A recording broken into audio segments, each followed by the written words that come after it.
جی next سوال ہے عثمان علی بھائی کی طرف سے. ایک مسجد میں جمعہ 12:45 پہ ہوتا ہے اور دوسری میں جمعہ 1:30 پہ ہوتا ہے، تو اگر میں جمعہ 12:45 والی مسجد پڑھ کر دوسری میں جا کر 1:30 بجے عصر کی نماز پڑھ لوں باجماعت، تو پوچھنا چاہ رہے ہیں کیسا ہوگا؟ نہیں تو شرعی طور پہ تو اس میں کوئی مسئلہ نہیں ہے. تو پچھلی دفعہ بھی اس طرح کا ایک سوال آیا تھا، پڑھ تو سکتا ہے لیکن مسئلہ عوام کو ہو جائے گا نا. جب امام 2 سلام پھیر دے گا 2 پڑھ کے اور آپ پھر کھڑے ہو کے اپنی 2 پڑھیں گے تو پھر تو عوام آپ سے پوچھے گی کہ آپ نے جمعے کے 4 فرض پڑھنے شروع کر دیے ہیں. ہاں اہل حدیث کی مسجد ہوئی تو وہاں پہ تو کوئی ایسا مسئلہ نہیں ہوگا. سوشل بیریئر ہے اس میں، باقی شرعی طور پہ تو کوئی مسئلہ نہیں ہے. اچھی بات ہے، یہ تو ایک اچھا اجتہاد ہے کہ جماعت کا ثواب بھی مل جائے گا اور نماز جمع بھی ہو جائیں گی.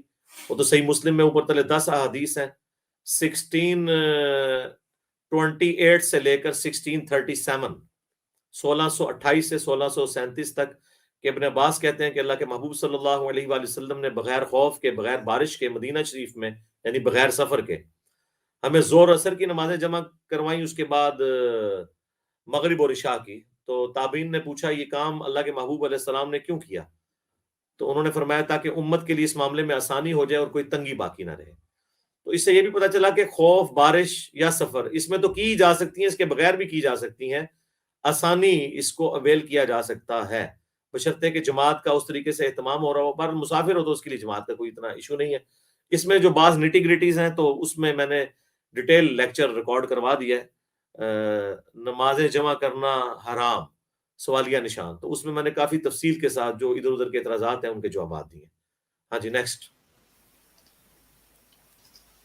نیکسٹ سوال ہے کیا نون حلال میٹ جو حرام گوشت ہوتا ہے کوک کرنا جائز ہے ایز اے کوک مجبوراً؟ اب مجبوراً تو سب کچھ ہی جائز ہو جائے گا. مجبوری کس لیول کی ہے؟ زندگی موت کی کشمکش بن گئی ہے. آپ نے جو ہاتھ آگے جوڑ کے نشان لگایا اس سے تو لگ رہا ہے کہ آپ کہہ رہے ہیں کہ میں آپ کے حق میں کو فتویٰ دے دوں. تو اس طرح تو میرے بھائی میرے فتویٰ دینے سے کچھ نہیں ہوگا. آپ فوراً سے پہلے کوئی اور نوکری ڈھونڈیں. ہاں جب تک آپ کو کوئی نیکسٹ نوکری نہیں ملتی ہے، چاہے اس سے لوس درجے کی بھی مل جائے، تو آپ شفٹ کر جائیں. یہ آپ کام نہیں کر سکتے. یہ ہمارے جو کے پی میں بعض بھائی ہیں نا، ہیروئن کی سمگلنگ کا کام کرتے ہیں، اور جب انہیں کہیں تو وہ پھر آگے سے کہتے ہیں دیکھیں جی گدھا کا گوشت کھانا تو حرام ہے. وہ بخاری مسلم میں حدیث ہے کہ پالتو گدھوں کا گوشت نبی علیہ السلام نے غزوہ خیبر کے موقع پر حرام فرما دیا. تو گدھے کی خرید و فروخت تو منع نہیں ہے. تو گدھا گوشت کے طور پہ جو خرید و فروخت کرتا ہے تو وہ حرام ہی ہے. گدھا اگر سواری کے لیے یوز کیا جائے تو اس کی خرید و فروخت حلال ہے. تو یہ پلی لینا بھی بالکل غلط ہے. یہاں پہ بھی آپ یہ جو حرام کوک میٹ پکا رہے ہیں تو قرآن کے حکم کے تحت وَتَعَاوَنُوا عَلَى الْبِرِّ وَالتَّقْوَى وَلَا تَعَاوَنُوا عَلَى الْإِثْمِ وَالْعُدْوَانِ، نیکی اور پرہیزگاری کے کاموں میں ایک دوسرے کی مدد کرو، برائی میں ایک دوسرے سے الگ رہو. تو اس کے تحت تو میرے بھائی آپ یہ کام نہیں کر سکتے. سیدھی سی بات ہے. اللہ سے ڈر جائیں اور اس معاملے میں آپ توبہ کریں. ہاں جی نیکسٹ. نیکسٹ کوشچن فیض علی بھائی کی جانب سے ہے جی. سوال ہے کہ میرے والدین بریلی ہیں، میں قرآن و سنت پر ہوں. 20 سال بریلی رہنے کے بعد وہ مجھ سے کہتے ہیں کہ تم رفع الیدین کرو گے یا 11ویں وغیرہ نہ کرو گے تم سے ناراض رہیں گے، اور اگر ہم ناراض ہوں تو اللہ بھی ناراض ہوگا. ہائے صدقے جاواں.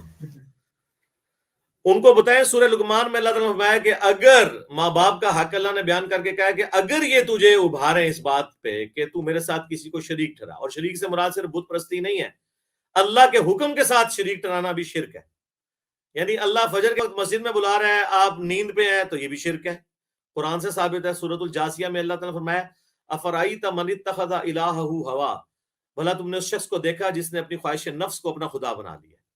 تو آپ کے والدین بریلوی ہیں تو بریلویوں کو تو سمجھانا بڑا آسان ہے. ان کو بس ایک سمپل بات بتائیں کہ بخاری اور مسلم دونوں میں حدیث ہے، تم میں سے کوئی شخص اس وقت تک مومن نہیں ہو سکتا جب تک کہ میں اسے، اس کے ماں باپ، اولاد، سب لوگوں سے بڑھ کے محبوب نہ ہو جاؤں.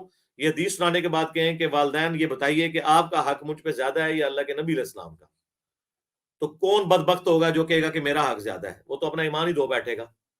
تو والدین کی ناراضگی اس صورت میں ہوگی جب اللہ تعالیٰ کے احکامات کے اندر ہے. اگر اللہ تعالیٰ کے احکامات سے ٹکرانا ہے تو کہاں سے ناراضگی ہے؟ بخاری اور مسلم دونوں میں حدیث ہے. مولا علی رضی اللہ تعالیٰ عنہ کہتے ہیں نبی علیہ السلام نے ایک قافلہ روانہ کیا، اس پہ ایک انصاری کو امیر مقرر کیا.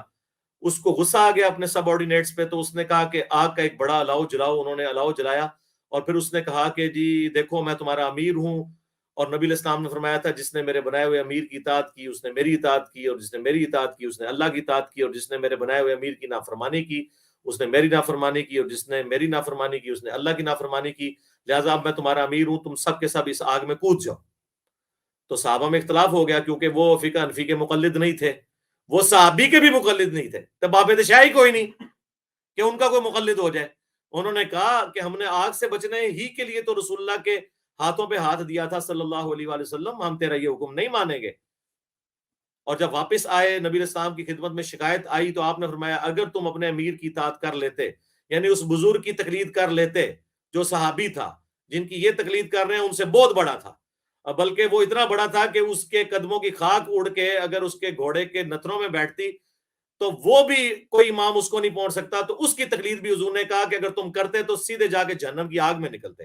اور پھر آپ نے فرمایا کہ مخلوق کی اطاعت خالق کی نافرمانی میں نہیں ہے، یعنی خالق یعنی اللہ کی نافرمانی جہاں پر ہو وہاں مخلوق کی اطاعت نہیں ہے۔ دوسرا پھکی والا جواب یہ دیں 11ویں وغیرہ نہیں کرو گے، ان کو نہیں، میں نے تو جب سے رفع الیدین شروع کیا ہے میں نے تو پریکٹیکل 11ویں شروع کر دی ہے، کیونکہ 11ویں والے پیر کی جو کتاب ہے غنیۃ الطالبین، اس کے شروع میں انہوں نے نماز کا طریقہ بخاری اور مسلم سے رفع الیدین والا لکھا ہے۔ آپ 11ویں کھا رہے ہیں، میں 11ویں منا رہا ہوں، تو جب تک آپ 11ویں مناتے نہیں نا یہ والی، تو اس وقت میں نے آپ کی 11ویں نہیں کھانی ہے، اور جب یہ 11ویں منائیں گے تو آپ کو خود ہی پتہ چل جائے گا کہ اس 11ویں کا شیخ عبدالقادر جیلانی رحمۃ اللہ علیہ کے ساتھ کوئی لینا دینا نہیں ہے۔ لیکن اس میں احترام کے ساتھ معاملات کو لے کے چلیں، کنفرنٹ کرنے کی ضرورت نہیں ہے۔ اور میرا جو مجلس 50 ہے میرا انٹرویو، اس میں میں نے دعوت کا سلیقہ بتایا کہ کس طریقے سے دعوت کرنی ہے۔ جو آپ پہ اعتراض کیا جاتا ہے نا، اسی اعتراض کو آپ بس 1 پوائنٹ ایجنڈے کو لے کے ان سے وہی چیز ڈسکس کریں۔ اگر وہ یہ 1 پوائنٹ لے کے چلے ہیں نا تو آپ نے بس اسی پوائنٹ پہ رہنا ہے اور ان کو ادھر ادھر نہیں جانے دینا جب تک یہ معاملہ ٹیکل نہ ہو جائے۔ اس طرح اکثر جو والدین ہیں بریلوی ہوتے ہیں جو وہ اپنی اولاد کو کہتے ہیں جی اور جی وہابی گستاخ ہوتے ہیں، تو آپ کہیں جی نہ میں وہابی نہ میں بابی، میں ہوں مسلم علمی کتابی، میرا کیا وہابیوں سے لینا دینا۔ بالکل آپ ٹھیک کہہ رہے ہیں، وہابی گستاخ ہیں۔ دیکھیں انہوں نے اشرف علی رسول اللہ کلمے کو انڈورس کیا ہے، وہابیوں نے یہاں تک لکھا ہے کہ جی نماز میں حضور کا خیال آ جائے تو گدھے اور بیل کے خیال میں ڈوب جانے سے برا ہے، نعوذ باللہ۔ تو اس کے بعد ان کو کہیں کہ وہابیوں کے ایک بڑے بھائی ہیں جنہوں نے چشتی رسول اللہ پڑھوایا ہے اور وہ چھاپ رہے ہیں، تو آپ ان کے چہرے بتا رہے ہوں گے کہ وہ بڑا بھائی وہ خود ہے، تو ان کو کہیں نہ ہم وہ وہابی ہیں اور نہ بابی ہیں، یہ نہ کہیں کہ آپ والے نہیں ہیں۔ تو انشاءاللہ تعالی آپ دعوت کا سلیقہ سیکھیں، انشاءاللہ آپ کے لیے آسانی ہو جائے گی۔ نیکسٹ ایک انڈیا سے بھائی کہہ رہے ہیں لو فرام انڈیا ویسٹ بنگال، فرقہ واریت ایک گناہ ہے، میں نے فرقہ چھوڑ دیا الحمدللہ۔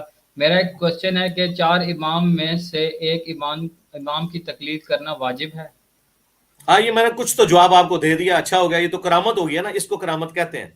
یعنی اسی سوال پہ میں آلریڈی بول چکا ہوں اس میں کہ جب صحابی کی نہیں ہے تو باب شاہی کوئی نہیں، اماموں کی ایکسپرٹیز سے فائدہ اٹھانا ہے، اور وہ بھی ان مسئلوں میں جہاں پہ بہت فروئی مسائل، اور وہ بھی آج کل کے تو فروئی مسائل کسی امام کو پتہ ہی نہیں، کینگرو کا مسئلہ، ویڈیو کیمرے کا مسئلہ، پوسٹ مارٹم کا مسئلہ، بلڈ لگانے کا مسئلہ، یہ سارے جدید دور کے مسائل ہیں۔ اسلام کی خوبصورتی اجتہاد یہ قیامت تک جاری رہے گا، باقی تقلید کوئی نہیں ہے۔ اس پہ میری ایک ویڈیو ریسنٹلی اپلوڈ ہوئی ہے، تقلید کے نام پر ڈرامہ بازی، وہ آپ دیکھ لیں تو آپ کو پتہ چل جائے گا۔ یہ ساری کی ساری ڈرامہ بازی چل رہی ہے، اور اس ڈرامہ بازی کا اماموں سے کوئی لینا دینا نہیں، جس طرح کہ عیسائیت کے شرک کا عیسیٰ ابن مریم سے کوئی لینا دینا نہیں ہے، وہ وجیہن فی الدنیا والآخرہ ہے۔ تو یہ ایسی کوئی باقی رہ گیا یہ ان کا کہنا کہ فرقہ واریت گناہ ہے، تو میرے بھائی یہ فرقہ واریت اماموں کے نام پہ تو لوگوں نے پھیلائی ہے، اماموں کا قصور نہیں تھا۔ 4 مسلح انہوں نے 400 سال تک حرم مکہ میں 1517 عیسوی سے لے کے 1917 عیسوی تک بچھا کے رکھے ہیں، اس سے بڑی کیا فرقہ واریت ہے؟ اگر چاروں اماموں کو حق پہ مانتے ہوتے تو ایک دوسرے کے پیچھے نمازیں تو پڑھتے۔ تو یہ امت کا شرازہ ان اماموں کے ناموں کے اوپر بگاڑا گیا، اس کو تو چھوڑ دیں یار، اماموں سے ہی چڑھتے ہیں، ان کو بتائیں کہ آپ کے امام جو ہے نا جی، سارے امام جمع ہو جائے نا تو ہم تو سیدنا علی کی جوتیوں کے برابر بھی نہیں ان کو سمجھتے، کیونکہ آپ نے خود ہی بتایا کہ صحابی کے قدموں سے جو خاک اڑتی ہے نا، اس کے گھوڑے کے قدموں سے جو خاک اڑتی ہے اور وہ بھی اس کے ناک میں بیٹھتی ہے، اس کو کوئی بزرگ نہیں پہنچ سکتا۔ تو میں نے تو اس سے بہت بڑی بات کی ہے، صحابی کے گھوڑے کی نہیں، میں مولا علی کی جوتیوں کی بات کر رہا ہوں۔ مولا علی کی جوتیوں کے برابر نہیں کوئی ہو سکتا، تو مولا علی کے نام کے اوپر فرقے بن گئے، رافضی اور ناصبی۔ فضائل صحابہ بن حنبل کی کتاب میں موجود ہے، صحیح سند کے ساتھ کہ میری وجہ سے 2 فرقے گمراہ ہوں گے اور 2 جہنم میں جائیں گے، ایک میری محبت میں غلوف کر کے، ایک میری دشمنی میں غلوف کر کے، یعنی ناصبی اور رافضی۔ تو اگر حضرت علی کے نام کے اوپر لوگوں نے فرقے بنائے اور ہم اسے کنڈیم کرتے ہیں تو اس کا قطعاً یہ مقصد نہیں ہے کہ ہم یہ کہیں کہ ہم حضرت علی کی توہین کر رہے ہیں، ہم تو حضرت علی کی فیور میں کھڑے ہیں کہ ان کے نام پہ فرقے مت بناؤ، تو اماموں کی بھی ہم فیور میں کھڑے ہیں۔ مسئلہ نمبر 197 اماموں کی گستاخی کا فتویٰ، 2 گھنٹے کا ہے، طبیعت صاف کرنے والی ویڈیو ہے، جب بھی کوئی تقلید پہ بات کرے 197 مسئلہ تقلید، اماموں کے گستاخی، جو بھی جملے لکھے ہیں رومن میں، تو میری ویڈیوز کھل جائیں گی انشاءاللہ۔ نیکسٹ کوشچن عارف جاوید بھائی کی طرف سے ہے، آپ نے ایک ویڈیو میں کہا کہ 1/3 سے زیادہ مال گفٹ نہیں کیا جا سکتا، تو کیا وہ عورت گنہگار ہے جس کی اولاد بھی ہو مگر وہ اپنے بھائی کی وراثت کا سارا حصہ اپنے بھائیوں کو دے دے، مجبوراً یا جی، خوشی سے؟ اور مجبورہ نہیں دیتی ہے، خوشی سے کون دیتا ہے جی؟ تو غلط کر رہی ہے، ترغیب دلانی چاہیے۔ جہاں ہم اس بات میں بولتے ہیں نا کہ بہنوں کو بیٹیوں کو وراثت میں حصہ دیا جائے، وہاں ہم بہنوں اور بیٹیوں کو کہتے ہیں آپ بھی وراثت میں حصہ لیا کریں، بھائیوں کو نہ بخش دیا کریں، اپنی اولاد کے لیے رکھیں، یہ آپ کا حق ہے۔ لیکن اگر یہ یعنی باپ کی وراثت میں سے اس کو ملا ہے نا، اور وہ لینے کے بعد اپنے بھائیوں کو دے دیتی ہے، تو غلط کر رہی ہے، اس کو نہیں ایسا کرنا چاہیے۔ وراثت کے اوپر میری ڈیٹیل ویڈیو دیکھ لیں۔ نیکسٹ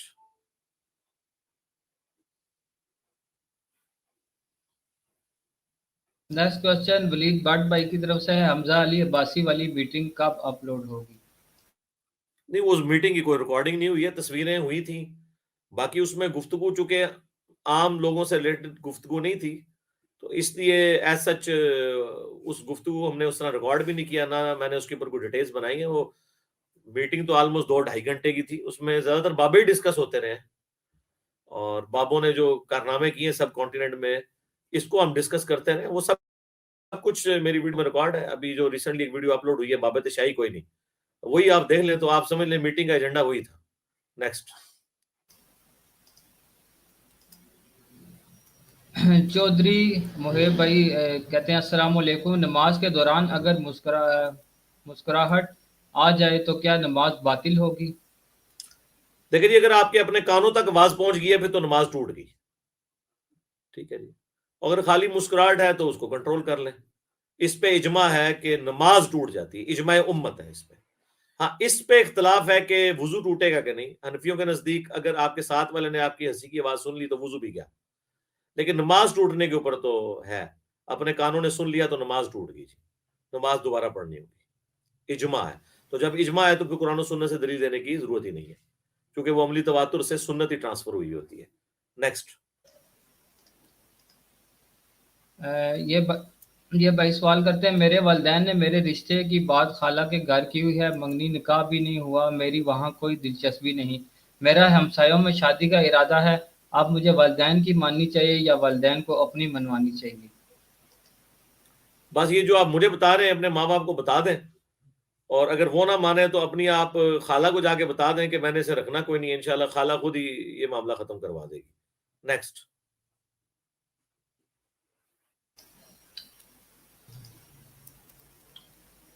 ساحر عمران خان صاحب سوال کرتے ہیں، انڈیا اور پاکستان میں اگر وار ہو تو ایک انڈین مسلم کا کیا موقف ہونا چاہیے؟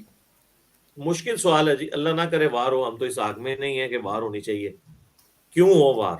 بالکل نہیں ہونی چاہیے، اور میں تو پہلے دن سے ہی اس حق میں ہوں۔ باقی اب تو میرا خیال ہے پچھلے 10-15 سالوں میں یہ بات کھل کے سامنے آ گئی ہے کہ یہ انڈیا اور پاکستان کے درمیان جو حالات خراب کرنے میں جو واحد ریزن ہے وہ وہاں کی بھی اسٹیبلشمنٹ ہے اور یہاں کی بھی اسٹیبلشمنٹ ہے۔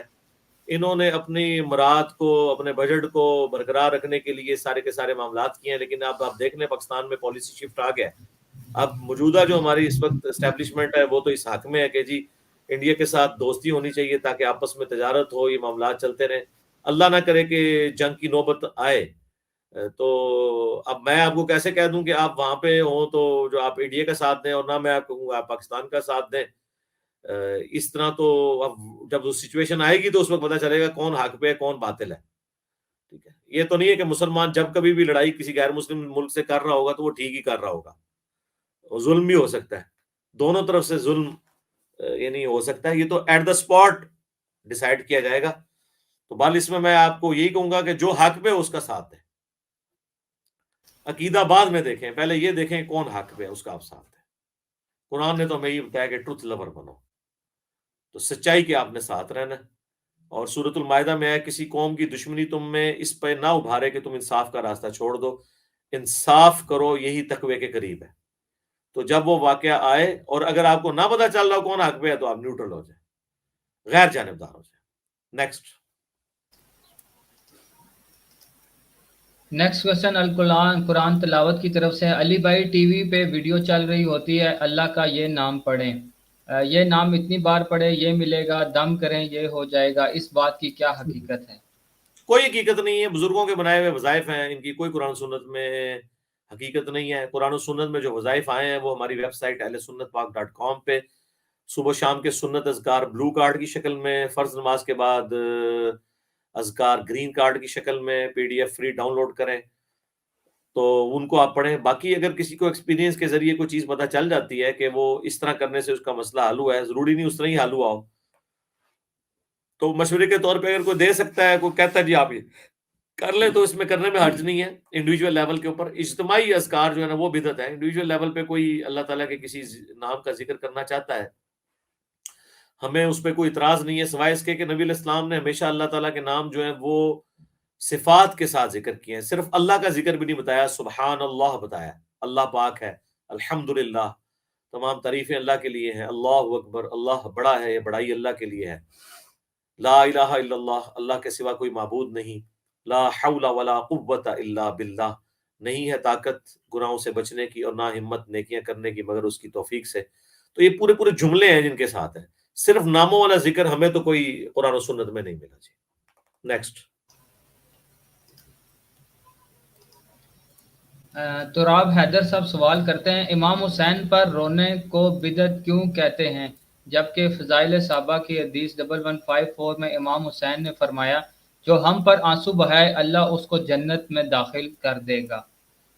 اس روایت کی مجھے سند کا تو نہیں پتا، لیکن یہ روایت تو صحیح ہے کہ الموجم الکبیر طبرانی میں کہ ام سلمہ ہماری ماں کہتی ہیں کہ میں نے حسین علیہ السلام کی شہادت کے موقع پر جنوں کو نوحہ کرتے سنا ہے، اور یہ بہت بڑی دلیل ہے.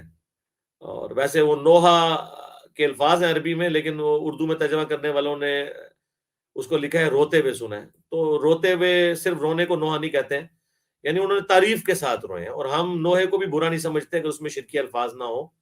نوحہ تو بخاری مسلم سے ثابت ہے، بخاری اور مسلم دونوں میں حدیث ہے کہ حضرت عمر کی میت رکھی ہوئی تھی اور ابن عباس کہتے ہیں میرے پیچھے ایک شخص آ کے کھڑا ہوا، اس نے اپنی کونی میرے کندھے پہ رکھی اور اس نے حضرت عمر کی میت کو مخاطب کر کے کہا کہ اے عمر اللہ آپ پر رحم فرمائے، آپ کی اسلام کے لیے اتنی خدمات تھیں، آپ روئے عرض پہ ایسے شخص تھے کہ میری خواہش تھی کہ میں آپ کے اعمال کے ساتھ اللہ کے حضور پیش ہوں، اور مجھے امید تھی کہ آپ اپنے دو ساتھیوں سے جا ملیں گے. کون؟ رسول اللہ اور ابو بکر صلی اللہ علیہ وآلہ وسلم رضی اللہ تعالیٰ عنہ، کیونکہ میں نے اللہ کے نبی علیہ السلام سے بارہا یہ سنا تھا میں ابو بکر اور عمر نکلے، میں ابو بکر اور عمر داخل ہوئے، میں ابو بکر اور عمر فلاں جگہ گئے. اکثر رسول اللہ صلی اللہ علیہ وآلہ وسلم اپنے ساتھ آپ کا نام لیا کرتے تھے حضرت ابو بکر کے نام کے ساتھ، تو مجھے امید تھی کہ آپ اپنے ان دو ساتھیوں سے جا ملیں گے. تو وہ ابن عباس کہتے ہیں جب میں نے یوں مڑ کے دیکھا تو وہ سیدنا علی ابن ابی طالب تھے. اب یہ حضرت علی یعنی تعریفی کلمات میت پہ کہہ رہے ہیں اور اسی کو نوحہ کہا جاتا ہے. تو بعد میں بھی اگر کوئی روتا ہے تو اس میں کوئی ایسا، حضور تو اپنی زندگی میں روئے ہیں. مسند احمد میں حدیث ہے کہ مولا علی کہتے ہیں ایک دن میں حضور کے پاس حاضر ہوا تو نبی علیہ السلام نے حسین ابن علی کو اپنی گود میں اٹھایا، وہ چھوٹے بچے تھے اور آپ کی مبارک آنکھوں سے آنسو جاری تھے. تو میں نے کہا یا رسول اللہ میرے ماں باپ قربان، آپ کو کس نے غمگین کر دیا؟ تو انہوں نے کہا کہ ابھی ابھی میرے پاس جبرائیل علیہ السلام آئے تھے اور مجھے انہوں نے بتایا کہ آپ اس بچے سے اتنا پیار کر رہے ہیں اور اس سے فرات کے کنارے قتل کر دیا جائے گا. اور انہوں نے اسی وقت ہاتھ یوں مار کے، ظاہر فرشتے کا ہاتھ تھا، مجھے سرخ مٹی بھی لا کے دکھائی اس جگہ کی. تو یہ حدیث مسند احمد میں آتا ہے کہ یہ سلسلہ حدیث سیاح میں بھی شیخ البانی نے لی ہے. یہ حدیث مولا علی جنگ صفین پہ جاتے ہوئے نینوا مقام پہ جب پہنچے تو وہاں پہ انہوں نے کہا اسبر یا ابا عبداللہ، اے ابو عبداللہ صبر کرنا. تو وہ ساتھی کہتے ہیں یہ آپ کس سے باتیں کر رہے ہیں؟ تو وہ ظاہر اپنی محبت کے اظہار کر رہے تھے، تو انہوں نے کہا کہ میں اپنے بیٹے کو کہہ رہا ہوں. حسین ابن علی کی کنیت تھی نا ابو عبداللہ، کہ ابو عبداللہ صبر کرنا، پھر انہیں یہ حدیث سنائی. تو نبی علیہ السلام تو اس وقت بھی غمگین تھے. اور مسند احمد میں حدیث ہے، حضرت ابن عباس کہتے ہیں کہ میں نے ایک دوپہر کے وقت حضور کو خواب میں دیکھا، آپ کے ہاتھ میں خون کی شیشی ہے اور آپ کے بال بکھرے ہوئے ہیں، پرانگدہ حالت ہے. میں نے کہا میرے ماں باپ آپ پہ قربان، یہ آپ کی کیا حالت ہے؟ تو آپ نے فرمایا کہ ابھی ابھی جو ہے نا وہ میرے حسین اور اس کے ساتھیوں کو قتل کر دیا گیا، میں صبح سے کربلا میں ان کا خون جمع کر رہا ہوں. یعنی یہ تمثیل کے طور پہ تھا. یہ نہیں ہوتا کہ فزیکلی نبی علیہ السلام وہاں پہ موجود تھے. فزیکلی آپ مجھے خواب میں دیکھیں اور صبح آ کے مجھے آپ پوچھیں کہ جی آپ خواب میں آئے تھے، مجھے تو نہیں پتا ہوگا. یہ ایک ڈپارٹمنٹ اللہ تعالیٰ کا ہے جو تمثیل کے طور پہ چیزیں اللہ تعالیٰ دکھا دیتا ہے. لہٰذا اس کو کوئی اس طرح کی دلیل نہیں بنائے. تو رونے میں نہیں ہے. ہمیں جو اعتراض ہے وہ ہے ماتم کے اوپر، جھولوں کے اوپر، پنجوں کے اوپر، آگ پہ ماتم. اور یہ آج کل تو نیا ماتم آیا ہے، گولی کے ساتھ ماتم، ٹھیک ہے، کوئلوں پہ ماتم، گھڑے توڑ کے ماتم، زنجیر زنی، یہ ساری بدعات ہیں. ان کا اہل البیت سے کوئی لینا دینا نہیں ہے. اور اہل تشیع کے پاس بھی کوئی مضبوط روایت موجود نہیں. اس لیے آپ دیکھ لیں ان کے جو بڑے مرجع ہیں ایران میں اور عراق کے اندر، اب ایران والے جو خامنائی صاحب ہیں مفتی اعظم ایران، وہ تو ماتم کو صحیح نہیں سمجھتے. اور جو عراق والے ہیں سستانی صاحب، انہوں نے بھی جتنی قیود اور ان کے ساتھ بتایا وہ بھی آلموسٹ کو صحیح نہیں سمجھتے. اور اس طرح کرنے سے ہونا کچھ بھی نہیں ہے. اصل چیز ہے کہ ان کی تعلیمات کو یاد کر کے اگر کوئی آنسو بہاتا ہے تو ثواب کا کام ہے، اس کے بعد پھر وہ ان کی تعلیمات پہ عمل کریں. یہ نہیں کہ جس توحید کی خاطر انہوں نے جان دی ہے اسی توحید کی جان آپ نکال لیں، جنازہ نکالیں اپنے عقائد و نظریات کے اندر توحید کا. نیکسٹ. علی اصغر صاحب سوال کرتے ہیں، علی بھائی کیا ہم کاروبار میں برکت کے لیے تعویذات یا صورتوں کے نقشے وغیرہ لگا سکتے ہیں؟ نہیں جی، کوئی نہیں لگا سکتے. اس کا کوئی لینا دینا نہیں برکت کے ساتھ. برکت کے لیے یہ چیزیں نہیں ہیں. نہ قرآن اس لیے نازل ہوا ہے کہ تعویذات کے ذریعے یا جو حروف مقطعات ہیں ان کے ذریعے کوئی برکت حاصل کرے، نہ ایسے کوئی برکت ہونی ہے. برکت کے لیے آپ دعائیں پڑھیں، اذکار کریں، اس کے ذریعے برکت ہوگی. قرآن پاک کی تلاوت کریں، اس کے ذریعے برکت ہوگی. اس کو آپ مثال سے سمجھیں، اگر کوئی شہد کی بوتل اپنے گلے میں لٹکا لے تو اس کو شہد سے شفا نہیں ملے گی، بلکہ شہد چاٹنے سے شفا ہوگی. تو نقشے لٹکانے سے، تعویذات لٹکانے سے کچھ نہیں ہوگا. صورتوں کو پڑھیں، وہ تعویذات ہیں. معوذات، بخاری اور مسلم میں معوذات، 3 پناہ دینے والی صورتیں، یعنی سورۃ الاخلاص، سورۃ الفلق اور سورۃ الناس، آخری 3 صورتیں نبی علیہ السلام پڑھ کے پھونکتے تھے. بخاری کے الفاظ ہیں رات کو سونے سے پہلے اپنے ہاتھوں پہ پھونک کے پورے جسم پہ ملتے تھے. اور مسلم میں الفاظ ہیں جب آپ کے گھر میں کوئی بیمار ہو جاتا تو آپ اس کو دم کرتے تھے انہی المعوذات کے ذریعے. تو یہ تعویذات ہیں. یہ لٹکانا گلے میں، یہ کوئی اس کی کوئی اصل نہیں ہے، سب بدعت ہے.